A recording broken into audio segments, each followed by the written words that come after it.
بسم اللہ الرحمن الرحیم، تبت یدا ابی لہب وتب، بالکل ابتدائی زمانے کی صورت ہے۔ ٹوٹ گئے ہاتھ ابو لہب کے اور وہ برباد ہو گیا خود۔ واقعہ یہ ہے کہ جب حضور پر وہ آیت نازل ہوئی جو ہم نے پڑھی ہے سورہ ہجر میں، فاصدع بما تؤمر، پہلے 3 سال تک آپ نے دعوت جو دی ہے وہ لو کی، جسے ہم کہیں گے، کبھی بھی آپ کی دعوت انڈر گراؤنڈ نہیں تھی، اس کو تو سمجھ لیجئے، یہ تو لفظ استعمال کرنا ہی غلط ہے، لو کی۔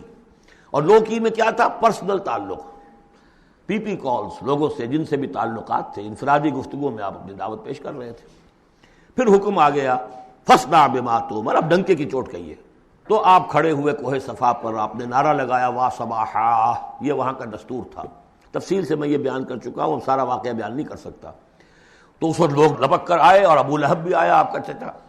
جب حضور نے وہاں اپنی دعوت پیش کی تو اس نے کہا تبا لک لہذا جمعتنا، ہم سمجھے تھے کوئی بڑی اہم بات تم نے بتانی ہوگی تو ہمیں بلایا ہے، ہم پہنچ گئے ہیں اور تم نے ہمیں اس کام کے لیے جمع کیا تھا، تو تمہارے ہاتھ ٹوٹ جائیں۔ معاذ اللہ ثم معاذ اللہ، نقل کفر نہ باشد۔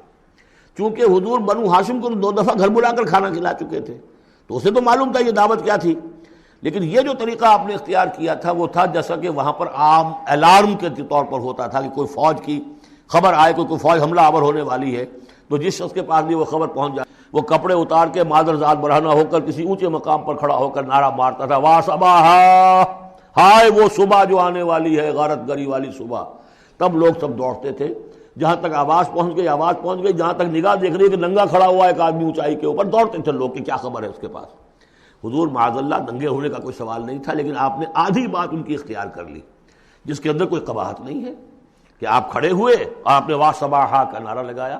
وہ صبح قیامت کی خبر دے رہے ہیں، وہ خبر دیتے تھے جو صبح ہوتی تھی غارت گری کی، دشمن آ کر حملہ کرے گا، لیکن وہ بھی تو صبح قیامت ہے۔ بات کوئی تو ہنسی کی نکلے، خندہ صبح قیامت ہی صحیح، صبح قیامت بھی تو ہے نا آخر۔ تو اس نے کہا آپ تمہارے ہاتھ ٹوٹ جائیں، تم نے اس کام کے لیے بلایا تھا۔ تو فرمایا تبت یدا ابی لہب وتب، اے نبی جیسے آپ کے دشمن جنہوں نے آپ کو کہا کہ اس کی تو دم ہی کٹ گئی، وہ ہوں گے جن کی دمیں کٹ جائیں گی، جن کا نام لیوا کوئی نہیں رہے گا۔ اسی طریقے سے جس نے کہا ہے کہ آپ کے ہاتھ ٹوٹ جائیں، ہاتھ اس کے ٹوٹ گئے۔ یہ تو چند سال کے بعد کی بات ہے، لیکن حقیقت میں عالم غیب میں تو اس کے ہاتھ کٹ چکے ہیں، وہ تب اور وہ برباد ہو چکا ہے۔ ما اغنی عنہ مالہ وما کسب، کچھ کام نہیں آئے گی نہ اس کا یہ مال اور نہ وہ کمائی جو اس نے کی ہے ساری عمر اور جمع کیا ہے۔ سیصلی نارا ذات لہب، وہ جھونکا جائے گا آگ میں جو بھڑکتی ہوئی آگ ہے۔ اور لہب کا لفظ جو ہے اس کے اپنے نام میں بھی شامل تھا، یہ صنعت لفظی کہلائے گی، ابو لہب، کیونکہ وہ بہت ہی سرخ و سفید رنگت کا، بہت جیسے کہ انگارے جیسا اس کا رنگ تھا، اور آنکھیں بھی بڑی بڑی تھیں، نہایت حسین و جمیل انسان تھا۔ اور اس کی بیوی بھی ام جمیل تھی، بہت ہی خوبصورت عورت تھی، اور یہ دونوں جو ہے یہ سمجھیے کہ بڑی ایلیٹ کلاس تھی اس معاشرے کی۔ اس کے پاس منصب تھا، یہ خزانہ، وزیر خزانہ تھا حرم کا، چنانچہ اس کے بارے میں مشہور تھا کہ اس میں سے اس نے سونے کے بنے ہوئے ہرن چرا لیے ہیں۔ اخلاقی طور پر اس کا جو ہے وہ بدنامی اس درجے کی تھی، لیکن یہ کہ حرم کا خزانہ جو تھا وہ اس کی تحویل میں تھا، تو بڑا اونچا منصب دار تھا۔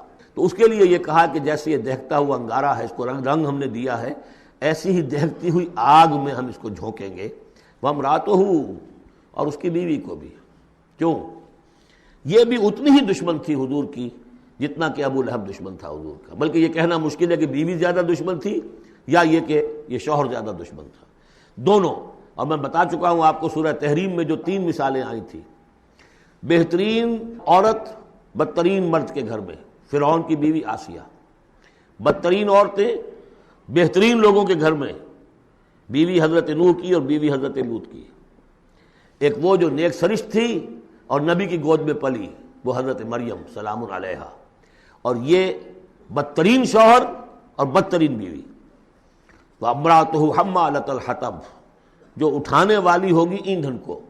عام طور پر لوگ سمجھتے ہیں کہ وہ بخیل تھی، وہ ایندھن لے کے آیا کرتی تھی، یہ بات نہیں تھی، وہ بڑی اس معاشرے کی جو ہے وہ بڑی، جس کو آپ فرسٹ لیڈی کہتے ہیں، اس طرح کی خاتون تھی۔ اصل مطلب یہ ہے کہ یہ اس وقت جو حرکتیں کر رہی ہے یہ اپنے شوہر کے آگ کے گڑھے کو اور بھڑکانے کے لیے ایندھن لا رہی ہے۔ فی جیدہا حبل من مسد، اس کے گلے میں جو یہ ہار پڑا ہوا ہے موتیوں کا، حقیقت میں یہ اس رسی کے مانند ہے جس رسی کے اوپر یہ اب جائے گی آخرت کے اندر، تو وہ لا کر ایندھن اسے باندھ کر، اور جہاں شوہر جل رہا ہوگا وہاں پہ اس کو ڈالے گی اور دہکائے گی اس آگ کو۔ یہ ہے مراد اس سے کہ در حقیقت وہ اٹھائے گی وہاں حطب لکڑیاں، اور فی جیدہا حبل من مسد، اس کے گلے کے اندر یہ جو ہار ہے یہی اس کی رسی بن جائے گا۔ بارک اللہ لی ولکم فی القرآن العظیم ونفعنی وإیاکم بالآیات والذکر الحکیم۔